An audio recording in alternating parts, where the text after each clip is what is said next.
இப்போ நம்ம பார்த்துட்டு இருக்கிற இந்த ஃபைட்டர் ஃபிஷ்ஷுக்கு ஏதோ ப்ராப்ளம் வந்திருக்கு. வாலெல்லாம் பிஞ்சு போன மாதிரி இருக்கு. அப்புறம் இது ஆக்டிவா இல்லாம ஒரே இடத்துல நின்னுக்கிட்டு இருக்கு.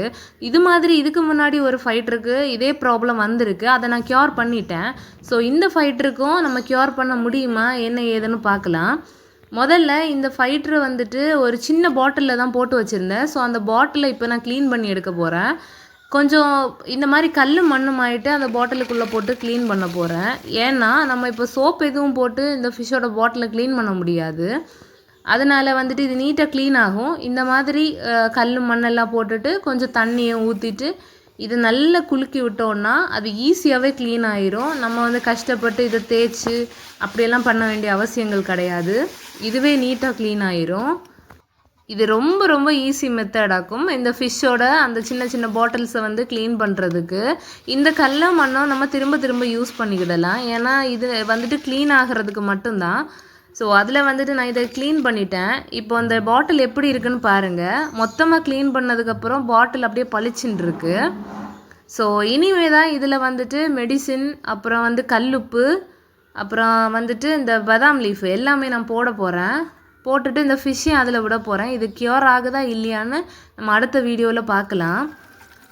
இந்த பாட்டில் வந்துட்டு கொஞ்சம் சின்ன பாட்டில். இதில் தான் நான் ஃபிஷ்ஷை விட போகிறேன்.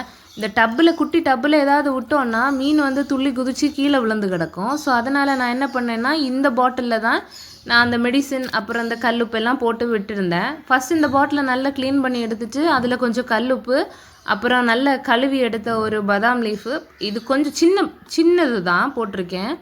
அதுக்கு பிறகு இந்த மிஸ்டர் ப்ளூ மெடிசின் இருக்குல்லே, இதில் வந்து ஒரு ட்ராப் மெடிசின் இதில் வந்து ஃபுல்லாக விட வேண்டாம். அதனால தனியாக ஒரு டப்பில் ஒரு ட்ராப் மெடிசின் விட்டுட்டு அதில் கொஞ்சம் தண்ணி சேர்த்ததுக்கப்புறம் அந்த பாதி தண்ணியை மட்டும் நான் இந்த பாட்டிலில் விட்டுருக்கேன்.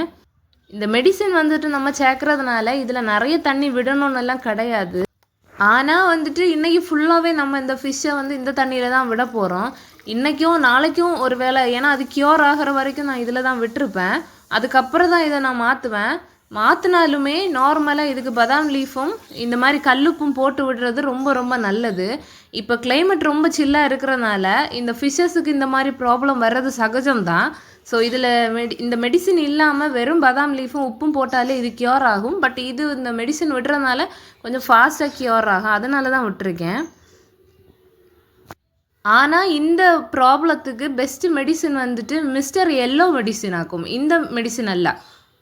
பட் இதுவும் யூஸ் பண்ணிக்கிடலாம், பிரச்சனை இல்லை. ஏன்னா இதில் வந்து இம்பார்ட்டண்ட்டான சாதனம் கல்லுப்பும் பதாம் லீஃபும் தான்.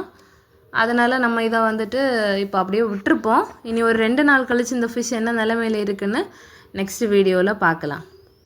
எனக்கு தெரிஞ்ச மெத்தடில் நான் வந்துட்டு இதை க்யூர் பண்ணுறதுக்கு ட்ரை பண்ணியிருக்கேன்.